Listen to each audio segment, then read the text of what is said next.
S.E.C. settles with Silvergate over claims the collapsed bank failed to monitor $1 trillion in crypto transactions. Circle gets approval to issue a stablecoin in the EU. And Elliot Chun with Architect Partners breaks down the findings of the advisory's Q2 crypto M&A and financing report. Bitcoin handing back some of the gains from yesterday as we kicked off the month of July. By noon Eastern, the cryptocurrency had fallen back to the $61,000 level after it popped to $63,000 yesterday. Ether is also lower this morning, but still managed to hold above the $3,400 mark. XRP is in the green, though, inching higher to 48 cents. Okay, let's talk about the top stories. The S.E.C. claims that collapsed crypto-friendly bank Silvergate failed to adequately monitor $1 trillion in crypto transactions. According to a lawsuit filed yesterday, the agency alleges that the firm, along with its former CEO, Alan Lane, former COO Kathleen Freyer, and former CFO Antonio Martino misled investors about the bank's compliance with the Bank Secrecy Act and anti-money laundering rules. The S.E.C. says Silvergate failed to conduct appropriate monitoring of the Silvergate Exchange Network. That's the platform used predominantly by crypto clients to transfer funds. The S.E.C. also claims that Silvergate failed to detect $9 billion in suspicious transactions from FTX. Now, when the regulator announced the lawsuit, it also said that all parties except for Martino have agreed to settle the charges. Silvergate agreed to a $50 million penalty. Lane and Freyer agreed to pay $1 million and $250,000 respectively, along with accepting a 5-year ban on certain executive jobs.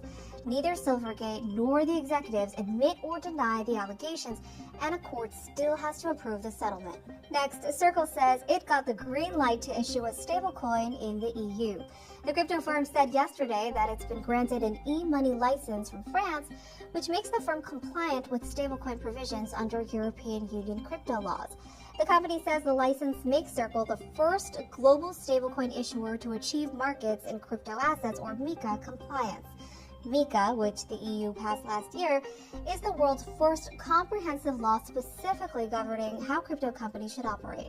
And turning to politics, the crypto industry's frustration with S.E.C. Chair Gary Gensler's regulatory approach has taken the spotlight this year, and investors have been trying to exert more influence in Washington. Donald Trump, the presumptive Republican presidential nominee, recasted himself as a crypto supporter and pledged that if elected in November, regulators will, quote, get out of the way of innovation.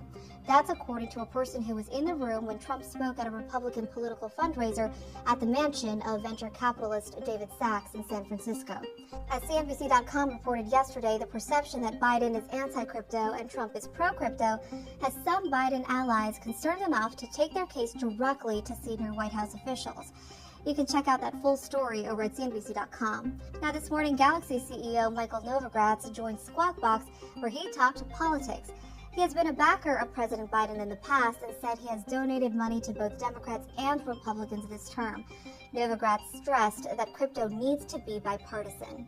We can't have one party that likes us and the other party that doesn't. And I would tell you that most Democrats, outside of Elizabeth Warren and a small group of people, are pretty pro-innovation and pro-crypto. And so it's been unbelievably frustrating. That said, that's all shifting. And you can listen, no matter who wins the next election, we're going to get positive crypto legislation. I know that. All right, for our main story, Architect Partners' Q2 crypto M&A and financing report dropped today, which looks at the state of mergers and acquisitions as well as crypto markets in the quarter. So I spoke with Elliot Chun, managing partner at the M&A and financing advisory for crypto companies, to break down the key takeaways and explain why he thinks there's a major inflection point happening for digital assets right now.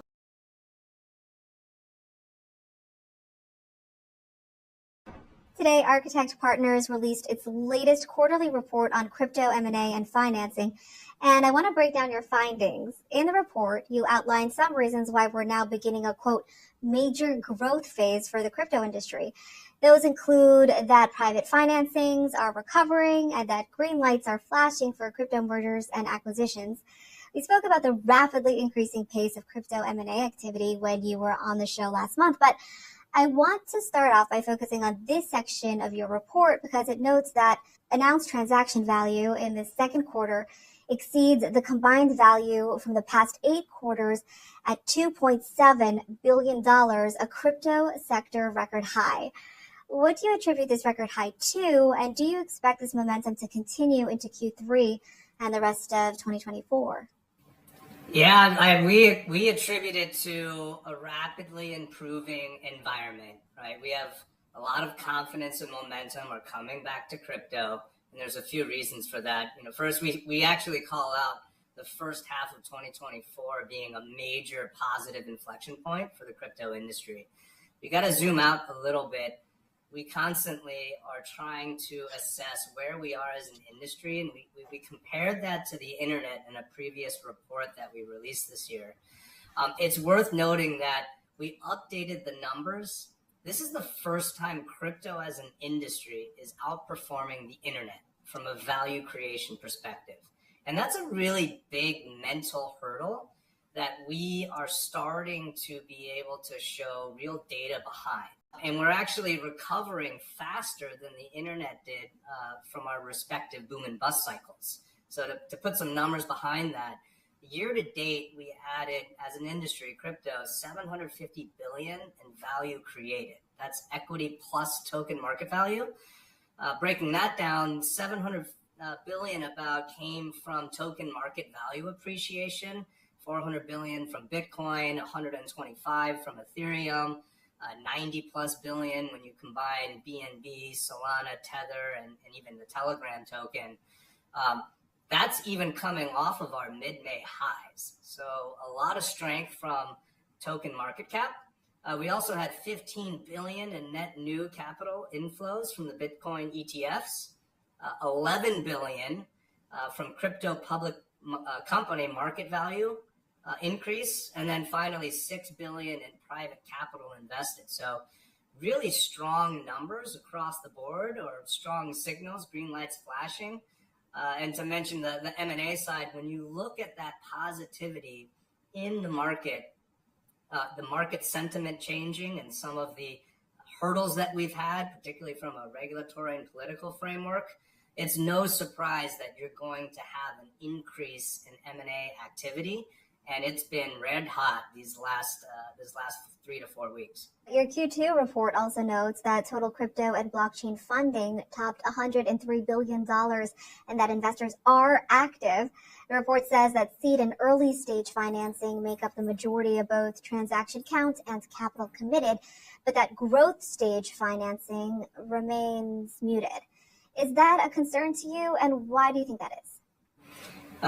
So I don't think it's a concern, mostly because the growth stage investments are all still coming out of the recovery that we talked about earlier. The thing that is handicapping a lot of the growth stage right now is that the increased valuations, or the large valuations, I should say, that they had raised at, becomes difficult for new capital to come into growth stage investments. So that's issue number one on growth stage. The second is the growth stage investors looking at crypto as an asset class. They have not been as active as they were in previous cycles. They are starting to come back in. For example, you saw Kotu, which was an important investor in the previous cycle. They're one of the crossover funds. They just invested $150 million into HUT 8 as a convertible note. Really, really strong indicator that growth stage investors are coming back. They're just not there yet. And certainly private financings, it's really important to note as an industry, attracted over $100 billion as an industry in private equity capital. That is a lot of, one, that's a lot of capital. Two, that's a lot of investors. And three, that's a lot of return expectation that is in our industry. And as we kind of come from this positive point of inflection, it's exciting to see how the returns of these investors are going to drive both M&A activity and potential public company regular way IPO aspirations for crypto companies. Can you take us through some of the investment themes in Q2? One that stood out to me in the report was that investing and trading infrastructure and blockchain and protocol made up more than 33% of all deals and 40% of invested capital, which Architect Partners argues underscores the industry's long-term commitment to building scalable infrastructure. Can you take us through some of the other investment themes? Yeah, some of the other investment themes is crypto facing dApps, right?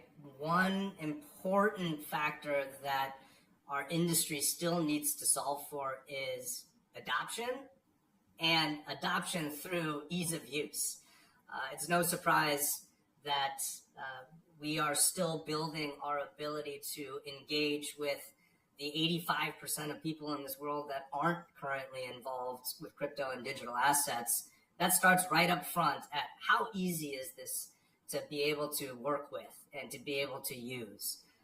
And there is a lot of capital that is going into solutions that are improving the way, both from an account abstraction to a user interface to basically taking all the very complex things that need to happen behind the scenes and put them behind the scenes so that up front it becomes very easy to use and there's confidence in who and what you are using. So in a nutshell, what do you think is the key takeaway of this report, and is there anything in it that really surprised you? I mean, no, there's nothing in it that surprised us.